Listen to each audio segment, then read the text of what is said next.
We're going to turn to American domestic policy for or politics for just a sec This here. is Democracy Now! I wanted to watch this yesterday, but I kind of ran out of time. I didn't really know anything about this, but uh, there was a Senate candidate who was speaking out, I guess, about the Iran war. He was an ex-Marine or something, and apparently he got his arm broken when they tried to remove him or something. So I think they're going to talk with him a little bit, maybe, or at least show some. Yeah, they're going to talk with him a little bit um, and get his perspective. If there's one type of protester that American cops like to brutalize the most, it's anti-war protesters. So we'll probably start. It's interesting that it's a Senate candidate and an ex-Marine, but we're going to see a lot of this shit, cracking skulls, like as this war becomes less and less popular and people, flood the streets more and more. So This is Democracy. sorry, and that's why I think it's kind of important to, get a feel for it ahead of time.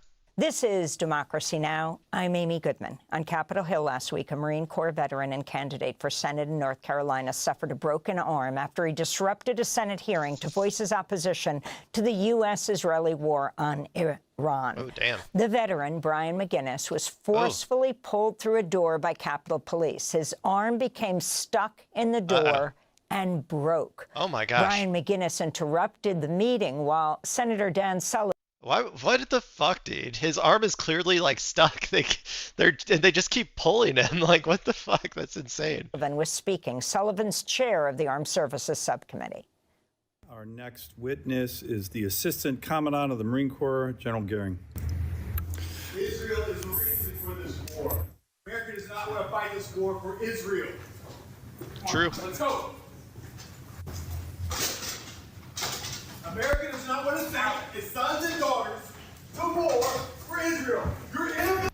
Hey, the American people might not, but the American government sure as fuck does. So everybody get prepared to die for the nation state of Israel. Just a reminder to all our witnesses, Please stand up as a Marine.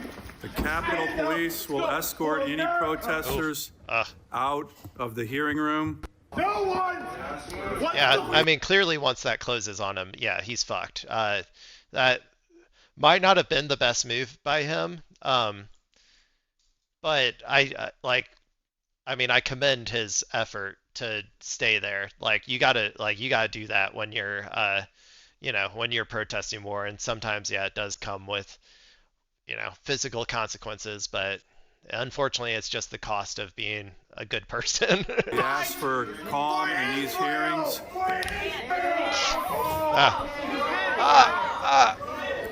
Sorry, I don't do well with like broken bones and shit. That freaked me out. Brian, why are you here? Why are you getting arrested? Free Palestine from the halls of my Hell yeah, brother. Tripoli. Palestine will be free. Hell yeah, brother. They broke his arm. Man, dude, this guy rules. Brian McGinnis remained detained by Capitol Police as he was treated in the hospital for a broken arm. He's now facing charges including assault on a police officer resisting arrest and unlawful demonstration. Hey. Brian McGinnis served in Iraq in That's the big three. 2003, a member of Veterans for Peace, running for U.S. Here.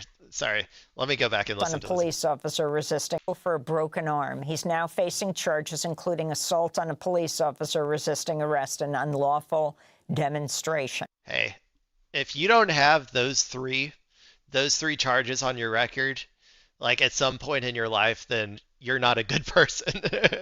You need to be out there protesting. You need to, get those, or sorry, I shouldn't say that. Like, everybody does their part in some way or another, in terms of, trying to influence the country for good. But I guess the way that I should phrase it is, if you have anybody who has those three charges on their record should be looked at as American heroes and should be applauded. We should thank them for their service every single time we see them, because that is one of the most commendable, some of the most commendable charges you can ever get as a U.S. citizen. Brian McGinnis served in Iraq in 2003, a member of Veterans for Peace, running for U.S. Senate from North Carolina on the Green Party ticket. This is to replace the outgoing Senator Tom Tillis. Brian McGinnis joins us now from North Carolina. We're also joined by his attorney, Celano Simmons. We welcome you both to Democracy Now! Brian, describe what happened. First of all, why did you go to that Senate hearing? Good morning, Amy. I'm smiling because I'm excited to be here and meet you, but I'm sad from the headlines Amy that have Goodman. been sadly. Yeah, she's an icon, by the way. I don't know a ton about her, but I know she's been on Democracy Now! For like ever. But she's real cool. Going across our screens for the last 2.5 years inside. I'm sad. I went to the hearing to hear what our leaders had to say in regards to war preparedness, and it was not any different from what I would expect from military leaders. They are so separate from the people, so in line with big government and its plans, and which we've been privy to with the last 25 years of war in Iraq and Afghanistan. It's just the people's voice are not being heard with any type of empathy. It's just, full speed ahead with military force. And I think the people are tired of that. And that's what the voice I was trying to present at that briefing. Hey, I'm sorry, but are you Israeli? Because if you're not an Israeli, then the American government does not want to hear what the fuck you're saying. Take us through that protest on March 4th. What exactly happened? How was your arm broken?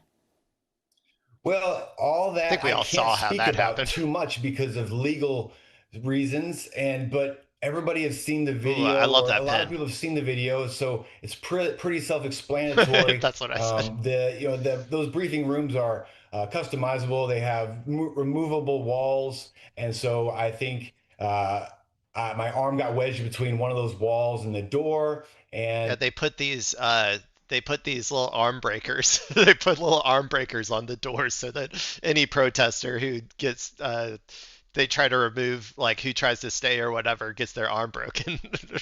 I wouldn't be surprised if they start manufacturing these like on every door going forward and inside of these hearings so that they can just break every protester's arm on the way out. with the force being applied, my arm got broke. My hand was completely stuck, and that's how that happened. Celano Simmons, you're Brian's attorney. Can you explain what the charges are against him? Yeah, first of all, Amy, thanks for having us. Brian is facing 4 counts. 3 counts of assault on police officers. There are 3 individual named that are law enforcement. The 4th and final count is resisting arrest. He's being charged by the United States government in Washington, D.C. Superior Court. And we're looking forward to having our day in court regarding these matters. I want to ask you, Brian, as you were being led away, you also said free Palestine. Your wife and kids are Palestinian. You participated in a demonstration in the West Bank in 2024. Wow. What is your message to senators on the issue of Israel and Palestine right now? That's so brave. This guy, he seems really cool. I like him a lot. Their lack of research in the history of Palestine is abhorrent. There's so much knowledge of the military occupation of the Palestinians and the torturous reality they face every day that invades their humanity and their rights. And being under such oppression, it would only be natural for someone to resist or fight back. And this seemingly easy dynamic of life to understand, I am trying to present to Americans Green Party in a way, but sadly, the villainization of Islam or Islamophobia or the difference in American and Arab cultures have created such a gap in understanding that it's the one acceptable bigotry right now in America. I mean, different bigotries come and go or whatever as being acceptable in American politics, but currently Islamophobia is, by far the most acceptable bigotry. Although anti-Semitism is kind of making a comeback, I won't lie. anti-Semitism, the far right, they're really making that shit popular again. So, um, but Islamophobia is like, you know, everybody's on board. Republicans, Democrats, everybody. They are wheeling and dealing in the in the uh, drug of Islamophobia, I guess. It's a challenging thing to do, but I'm not going to stop. Like you said, my wife and children are American Palestinians, and so that brings us very close to home. I myself am an Iraq veteran. I have come a long way from who I was when I was in the service, and then having children and just growing up and watching news and learning. I have a complete different uh, realm of reality and knowledge to contextualize what I've done, and I have a lot of resentment and sadness about what America is doing with our hmm brave sons and daughters in the military. Yeah. See, similar to Graham Plattner, I think a lot of former military, I do believe that a lot of them truly like want to kind of do good and maybe in some way atone for, the sins that they may have committed, at the behest of empire or whatever. Really, back in the day, nobody even really understood America as an imperialist project. I mean, obviously some people did, but like the general like there wasn't even really a general left to even speak of that could or like an organized left at all that could go out there and like explain why war was bad, which it seems so silly to say, like obviously war is bad or whatever, but to like message effectively, do these types of protests that get eyes on it.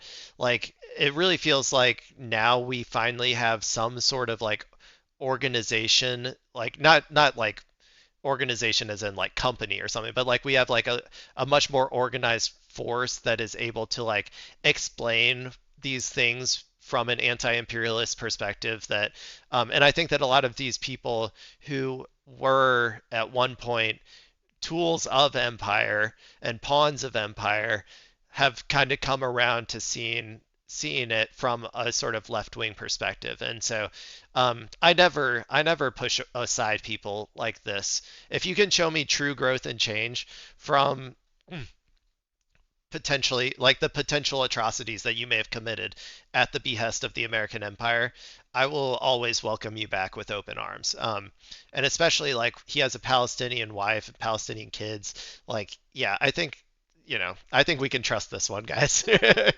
Republican Senator Tim Sheehy of Montana helped officers remove you, Brian McGinnis, from the hearing. Afterwards, he posted on X, quote, Capitol Police were attempting to remove an unhinged protester from the Armed Services hearing.